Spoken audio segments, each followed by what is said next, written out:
दोस्तों, ज़्यादातर जीव प्रकृति द्वारा निर्मित स्थानों को ही अपने रहने के लिए चुनते हैं, किंतु पक्षी ऐसा नहीं करते, बल्कि पक्षी अपने रहने के लिए खुद से अपना घर बनाते हैं। इन पक्षियों ने इंसानों से करोड़ों वर्षों पहले ही घर बनाने सीख लिए थे और कुछ पक्षी तो इतना बेहतर घर बनाते हैं कि उसे देखकर इंसान भी हैरान रह जाए। तो चलिए वीडियो को आगे बढ़ाते हुए कुछ ऐसे ही अद्भुत पक्षियों और उनके द्वारा बनाए गए घरों यानी घोंसलों के बारे में जानते हैं।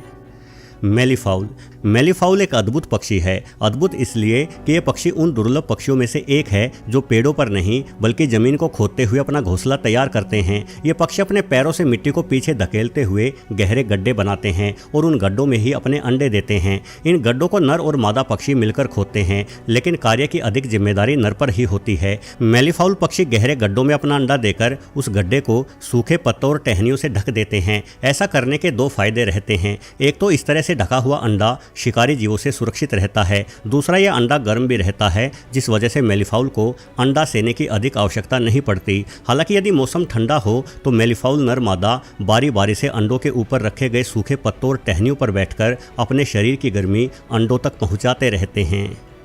मोंटेजुमा ओरेपेंडुला ये पक्षी दक्षिण पूर्व मेक्सिको से केंद्रीय पैनामा तक के बड़े इलाके में निवास करते हुए देखे जा सकते हैं। दिखने में ये एक मैना जैसे ही लगते हैं। हालांकि किसी मैना के मुकाबले में मोंटेजुमा ओरेपेंडुला का घोंसला कहीं अधिक शानदार होता है। ये घोंसला पेड़ पर लटके हुए एक कटहल जैसा दिखाई पड़ता है, लेकिन ये कटहल की भांति गोल मटोल नहीं बल्कि लंबा होता है। इन घोंसलों की लंबाई 2 से 4 फीट तक हो जाती है। मोंटेजुमा ओरेपेंडुला एक साथ मिलकर रहना पसंद करते हैं, जिस वजह से एक ही पेड़ पर इनके सैकड़ों घोंसले हो सकते हैं। ये पक्षी अपने घोंसलों को सूखे तिनकों को गूंथते हुए बनाते हैं और ये घोंसले इतने मजबूत होते हैं कि आप इन पर कई किलोग्राम का भार भी डालें तो भी ये टहनियों से अलग नहीं होते। हमिंगबर्ड एक छोटे आकार का पक्षी है। इनका वजन मात्र 20 ग्राम के आसपास ही होता है। इतना छोटा आकार होने के बावजूद भी इस पक्षी के घोंसला बनाने की बुद्धिमानी और तकनीक आपको आश्चर्य में डाल देगी। वास्तव में यह अद्भुत पक्षी अपने घोंसलों को निर्मित करने के लिए मकड़ियों के जालों का इस्तेमाल करता है। हमिंगबर्ड को जहाँ कहीं भी मकड़ी के जाले दिखाई देते हैं, ये तुरंत उन जालों को अपनी चोंच से खुर चलाता है। अब मकड़ी के जालों से बने घोंसलों का फायदा ये होता है कि इस तरह के घोंसले बड़े ही लचीले और नर्म होते हैं और छोटे होने के बावजूद ये घोंसले हमिंगबर्ड के चूजों के लिए बेहद ही अधिक आरामदायक बन जाते हैं। ये पक्षी इन घोंसलों को किसी कटोरी की शेप में बनाते हैं और बाहर की ओर से इन घोंसलों को उसी पेड़ की पत्तियों से ढक दिया जाता है जिस पेड़ पर घोंसला बना हुआ होता है। ऐसा करने से हमिंगबर्ड का घोंसला काफ़ी हद तक शिकारियों के लिए अदृश्य सा ही हो जाता है, जिस कारण हमिंगबर्ड के चूजों को कोई खतरा नहीं रहता। यूरोपियन बी ईटर इस पक्षी का घोंसला कोई विशेष तो नहीं, लेकिन इनके द्वारा घोंसला बनाने का तरीका बड़ा ही विशेष है। दरअसल यूरोपियन बी ईटर पक्षी समूह में मिलकर घोंसला बनाते हैं, यानी सभी नर मादा एक साथ मिलकर एक दूसरे की मदद करते हुए कई सारे घोंसलों का निर्माण करते हैं। घोंसला निर्माण के बाद इनमें से कोई भी पक्षी जोड़ा इन सैकड़ों घोंसलों में से किसी भी घोंसले में रहना शुरू कर सकता है। यानी यूरोपियन बी ईटर का समाज प्रेम और भाईचारे से भरा पड़ा है। ये पक्षी कच्चे पहाड़ों पर या रेतीले और मिट्टी वाले पहाड़ों पर अपने घोंसले बनाते हैं। ये अपनी चोंच से खोद कर मिट्टी को बाहर निकालकर एक बिल की भांति घोंसला बनाते हैं। इस तरह के घोंसलों का एक नुकसान भी जरूर है। सांप बड़ी ही आसानी से इन बिल जैसे घोंसलों में घुस जाते हैं और यूरोपियन बी ईटर के अंडों या चूजों को खा जाते हैं। सोशिएबल वीवर बर्ड अफ्रीका में पाए जाने वाले सोशिएबल वीवर बर्ड मिलकर रहने वाले पक्षी हैं। जैसा कि दुनिया भर के जीवों में होता आया है कि जब जीवों के बच्चे बड़े हो जाते हैं तो अपने माता पिता का साथ छोड़ देते हैं, लेकिन ये वीवर बर्ड ऐसा कभी नहीं करते। जब इन पक्षियों के चूजे बड़े हो जाते हैं तो ये अपने माता पिता के घोंसलों से सटाकर ही अपना घोंसला बना लेते हैं। इस तरह से हर पीढ़ी पुराने घोंसलों से सटाते हुए नए घोंसले बनाती रहती है और सोशिएबल वीवर बर्ड का घोंसला लगातार बड़ा होता रहता है, जिस कारण एक ही पेड़ पर 400 से 500 सोशिएबल वीवर बर्ड रहते हुए आसानी से देखे जा सकते हैं। जब इनका घोंसला इतना बड़ा हो जाता है कि उसे और अधिक बड़ा करने की जगह ही पेड़ पर नहीं बचती तो मजबूरन कुछ वीवर पक्षी किसी दूसरे पेड़ को अपने निवास स्थान के तौर पर चुनते हैं। इन पक्षियों के सामूहिक घोंसलों में हजारों किलोग्राम वजन हो जाता है, जिस कारण कई बार तो अत्यधिक वजन होने की वजह से बेचारा पेड़ ही टूटकर नीचे गिर जाता है। बाल्ड ईगल, ये बाज अमेरिका का राष्ट्रीय पक्षी है और ये दुनिया के सबसे खतरनाक पक्षियों में से एक है।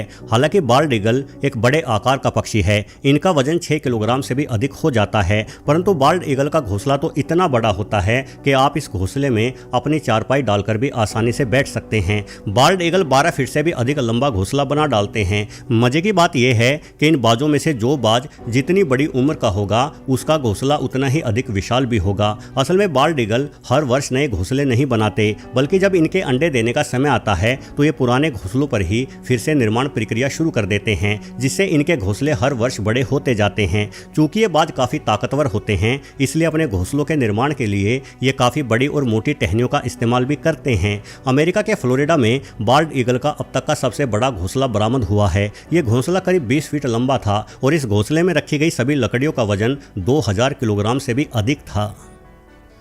कॉमन टेलर बर्ड, जैसा कि नाम से ही पता चल जाता है कि कॉमन टेलर बर्ड यानी दर्जी पक्षी एक सिलाई करने वाला पक्षी है। ये पक्षी पत्तियों की गोलाई को मोड़कर उन पत्तियों में अपनी चोंच से बेहद ही बारीक छेद करते हैं, फिर कीड़ों से मिलने वाले रेशम को धागे की भांति उन पत्तियों में से गुजारते हुए सिलाई करते हैं। एक पूरा घोंसला बनाने में टेलर बर्ड को करीब 150 से 200 टाके तक लगाने पड़ सकते हैं और इस काम को ये पक्षी आसानी से 2 से 3 दिनों में ही निपटा देता है।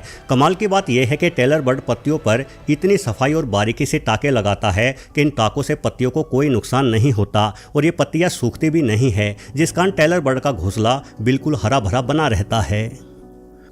Common weaver bird, common weaver जितना मेहनती पक्षी शायद ही आप प्रकृति में ढूंढ पाए। यह पक्षी लगातार 3 से 4 महीनों तक मेहनत करके अपना शानदार घोंसला तैयार करते हैं। इन घोंसलों के लिए ये वीवर पक्षी बड़ी घास का इस्तेमाल करते हैं। ये घास को एक दूसरे में उलझाकर बेहद ही खूबसूरत घोंसला निर्मित कर देते हैं, जो इतना मजबूत होता है कि आंधी तूफान में भले ही पेड़ नीचे गिर जाए, परंतु कॉमन वीवर बर्ड का घोंसला फिर भी पेड़ से चिपका रहता है। ये घोंसला निर्मित करने की तमाम जिम्मेदारी नर पक्षी की ही होती है। जब घोंसला बन चुका होता है तो मादाएं बारी बारी से सभी घोंसलों का जायजा लेती हैं और जिस नर का घोंसला उन्हें पसंद आता है वो उसी नर के साथ जोड़ा बनाती हैं। हालांकि जोड़ा बनाने के बाद यदि मादा को ऐसा लगता है कि घोंसले में और अधिक सुधार की आवश्यकता है तो मादा भी घोंसला निर्माण में जुट जाती है। एल्फ आउल, अब ये उल्लू बड़ा ही बुद्धिमान पक्षी है। ये इस तरह से अपना घोंसला बनाते हैं कि इन्हें अधिक मेहनत भी नहीं करनी पड़ती और सुरक्षा भी फुल प्रूफ मिलती है। दरअसल एल्फ आउल किसी कांटेदार कैक्टस के पौधे को खोदते हुए उसमें बिल बनाकर रहते हैं। गर्म मौसम में ये कैक्टस बेहद ठंडे रहते हैं, साथ ही इन पर उगे कांटों के कारण कोई भी परभक्षी एल्फ आउल के अंडों या चूजों तक नहीं पहुँच पाता। जहाँ तक एल्फ आउल की बात है तो ये उल्लू दुनिया का सबसे छोटा उल्लू है। इसके पंजे बेहद मजबूत और वजन इतना हल्का होता है कि ये बड़े आराम से कांटेदार कैक्टस के कांटों पर भी चल लेता है।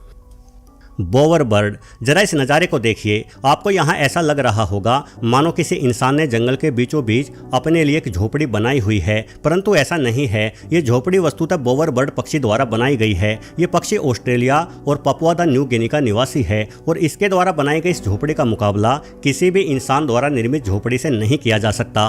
दरअसल बोवर बर्ड अपनी झोपड़ी को रंग बिरंगे फूलों से भी सजाते हैं और ये तमाम घोंसले नर बोवर बर्ड पक्षियों द्वारा बनाए जाते हैं। नर अपने घोंसलों को मादाओं को आकर्षित करने हेतु ही सजाते हैं। असल में मादा को जिस नर का घोंसला अधिक रंग बिरंगा और सजा हुआ दिखाई पड़ता है, मादा उसी नर को अपना जीवन साथी बना लेती है। तो देखा दोस्तों आपने, भले ही इन पक्षियों ने किसी प्रकार की पढ़ाई ना की हो और ना ही इन्होंने इंजीनियरिंग का कोई कोर्स किया है, परंतु बुद्धिमत्ता में इनके सामने बड़े से बड़े इंजीनियर फेल हो जाते हैं। वैसे वीडियो आपको अच्छा लगा हो तो वीडियो को लाइक करना बिल्कुल भी मत भूलना। साथ ही चैनल से जुड़े रहने के लिए सब्सक्राइब बटन भी दबा देना। धन्यवाद।